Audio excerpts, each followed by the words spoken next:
आप यहाँ पे बैठ के विश्व के किसी भी कोने में लोगों को हील कर देते हैं, किसी भी, इसके पीछे का क्या साइंस है कि आप इंडिया में बैठ के यूएसए, कनाडा और बड़े बड़े जगहों पे लोगों को हीलिंग दे देते हैं, उनको सुधार आ जाता है?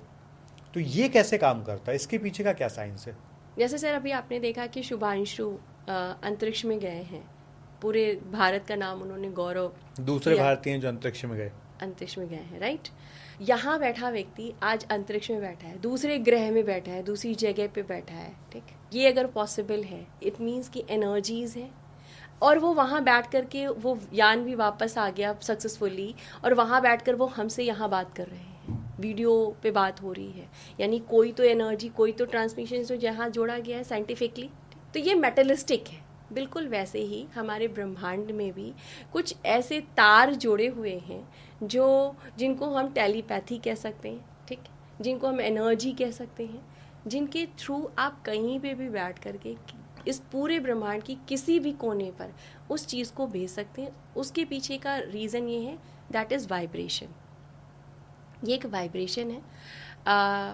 थोड़ा सा अगर हम साइंस में भी चले जाएं तो कहते हैं कि क्वांटम फिजिक्स में कि इलेक्ट्रॉन्स होते हैं, और ये साइंस में प्रूफ हुआ है कि जब इलेक्ट्रॉन्स को बहुत पास से देखा गया, उस पर बहुत रिसर्च किया, तो वो इलेक्ट्रॉन्स नहीं वाइब्रेशन निकल कर आए। और जब वाइब्रेशन को बहुत ध्यान से देखा गया, बहुत गहराई से, डबल स्लाइड एक्सपेरिमेंट जिसको बोलते हाँ, हैं, आप एक बार डबल स्लाइड एक्सपेरिमेंट जरूर देखिएगा, जो मैडम बोल रही हैं वो आपको समझ में आएगा। ठीक है।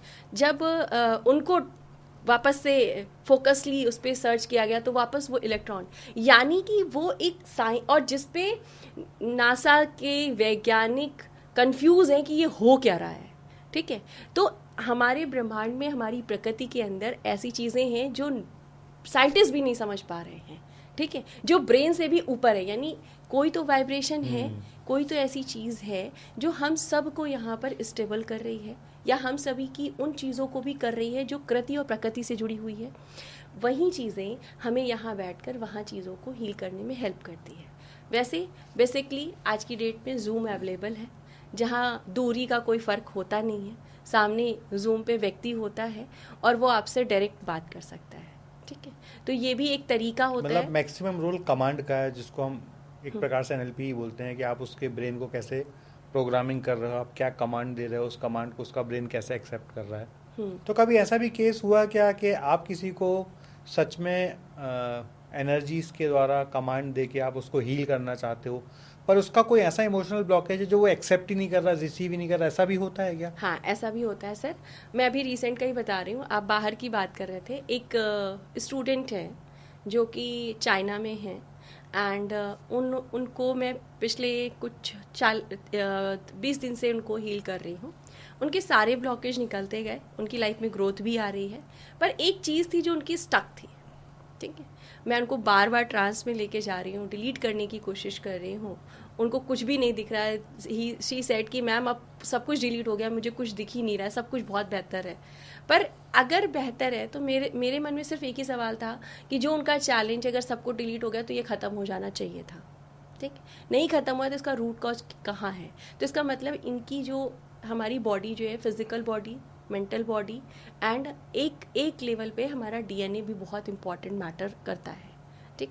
कि आपका कमांड, आपका जो चैलेंज है वो किस लेवल तक गया है, कि आपके इमोशनल बॉडी तक है, कि आपकी मेंटल बॉडी तक है, कि उसको डीएनए ने कवर कर लिया है, ठीक। तो डीएनए मतलब इसके पीछे भी बहुत गहराई है हीलिंग में जब हम जाते हैं।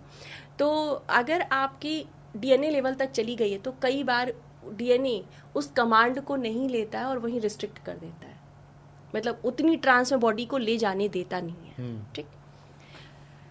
हमने उनको वापस और गहरे ट्रांस में ले जाने की कोशिश की।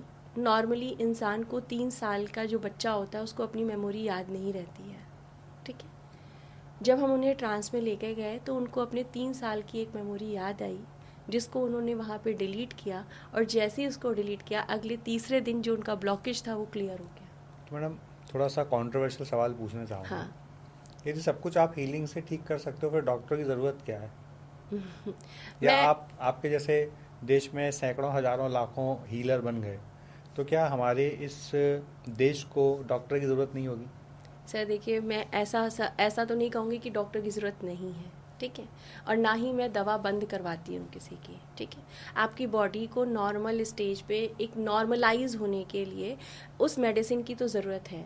जिस बंदे को पैनिक अटैक आ रहा है उसको नॉर्मल होने के लिए कुछ तो चाहिए तुरंत से, क्योंकि ये एक स्पिरिचुअल हीलिंग है, ये परमानेंट इलाज तो करती है पर ये लॉन्ग टर्म भी है, ठीक है। तो मैं दवा तो कभी बंद नहीं करती, जबकि दवा कभी किसी भी बीमारी को आज तक ठीक नहीं कर पाई है, वो सिर्फ दबा रही है। तो एटलीस्ट दबा तो रही है ना उतने टाइम तक, तो मैं बंद करने का तो नहीं कहूँगी।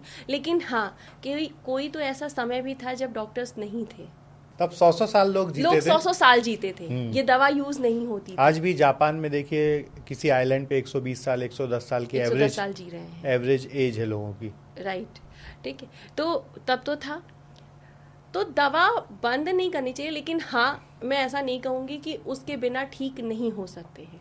मेरी एक मेंटोर थी जिनका जो है रेखी से मतलब कैंसर ठीक हुआ था, उनको कैंसर था और उनके डॉक्टर ने उनको मना कर दिया था कि अब आप बचेंगे नहीं। उनको 2 बच्चे थे, तो उनको ये हुआ कि नहीं, मेरे को जीना है, बच्चों के लिए जीना है।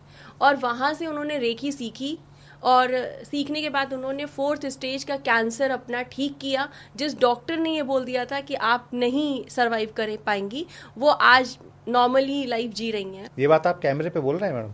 हाँ, मैं कैमरे पे बोल रही हूँ क्योंकि मैंने उनसे सीखा है। हाँ, वो अलग बात है कि आज शायद वो मेरे कॉन्टैक्ट में नहीं, ढूंढने जाऊंगी तो शायद मिल भी जाएंगी मुझे, क्योंकि उनसे सीखे हुए मुझे एटलीस्ट 5 साल 6 साल हो चुके हैं। एंड उन्होंने मुझे जब मतलब वो सिखाती नहीं थी, मेंटोर नहीं थी, पर उन्होंने ग्रैंड मास्टरशिप करी हुई थी, तो इट मीन्स कि वो रेखी को अच्छा जानती थी, ठीक है। तो मेरी एक क्यूरियोसिटी थी उस टाइम पे, क्योंकि मैं खुद भी ये सब चीज़ें सीख रही थी कि इन्होंने अपना कैंसर ठीक कैसे किया। क्यूरियोसिटी के कारण आपने? हाँ, तो मैंने उस ग्रुप से उनका नंबर निकाला। वो रिव्यू जैसे होता है ना, ग्रुप में लोग अपना रिव्यू देते हैं, देते हैं, हाँ, पॉइंट्स। तो वहाँ से मैंने उनका नंबर निकाला, फिर उनसे बात करी, फिर मैंने उनको इंसिस्ट किया कि मेरे को आपसे सीखना है द वे कि आपने कैसे अपना कैंसर ठीक किया है। तो वो तो एक जीती जागती मेरे सामने खुद एक सबूत थी जिनसे मैंने ये सीखा था। रेकी मैंने 5 गुरुओं से सीखा, जिसमें से वो एक थी। तो मेरे सामने ये था कि भाई मेडिसिन ने मना कर दिया, पर उन्होंने रेखी से अपने आप को क्योर किया है, ठीक है।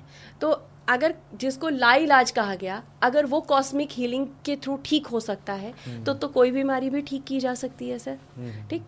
जिन डॉक्टर ने, मैंने जो 12 साल बताया, उन डॉक्टर 12 साल का केस था और उन्होंने अपने आप को ठीक किया। उनको डॉक्टर्स लगभग 15 से 20-25 दवाइयाँ देते थे। 12 साल उन्होंने वो दवाइयाँ खाई, 1 महीने के अंदर वो सारी दवाएं बंद हो गई थी। मतलब ऑलमोस्ट फरवरी स्टार्ट किया और अप्रैल तक उनकी सब बंद हो गई थी। 2 या 3 मेडिसिन चलती थी जो जाते जाते जून जुलाई तक ख़त्म हो गई थी। और उनके डॉक्टर ने पूछा था, ये क्या आप कर रहे हो जिसकी वजह से आप जो चीज़ मैं 12 साल में नहीं कर पाया वो आप 1 महीने में कर पा रहे हो। मतलब 12 साल की असाध्य बीमारियां ठीक हो गई, कैंसर ठीक हो गए। इतना पावर है कॉस्मिक एनर्जी में, रेकी में, या जो हमारे पूर्वज हमें जो साइंस दे गए।